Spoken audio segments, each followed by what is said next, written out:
মেঘবালিকার জন্য রূপকথা লিখেছেন জয় গোস্বামী। আমি যখন ছোট ছিলাম খেলতে যেতাম মেঘের দলে। একদিন এক মেঘবালিকা প্রশ্ন করল কৌতূহলে, এই ছেলেটা, নাম কি রে তোর? আমি বললাম ফুসমন্তর।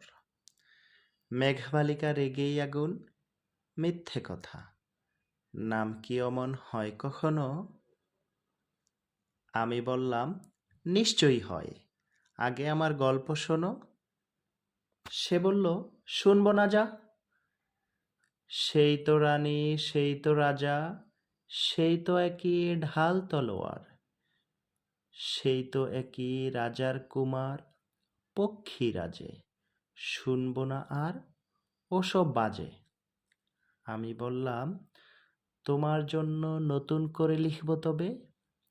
সে বলল সত্যি লিখবি? বেশ, তাহলে মস্ত করে লিখতে হবে, মনে থাকবে, লিখেই কিন্তু আমায় দিবি।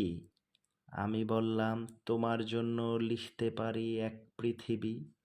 লিখতে লিখতে লেখা যখন সবেমাত্র ২-৪ পাতা, হঠাৎ তখন ভূত চাপলো আমার মাথায়। খুঁজতে খুঁজতে চলে গেলাম ছোটবেলার মেঘের মাঠে। গিয়েই দেখি চেনা মুখ তো একটিও নেই এই তল্লাটে। একজনকে মনে হলো ওরই মধ্যে অন্যরকম। এগিয়ে গিয়ে বলি তাকেই, তুমি কি সেই মেঘবালিকা? তুমি কি সেই?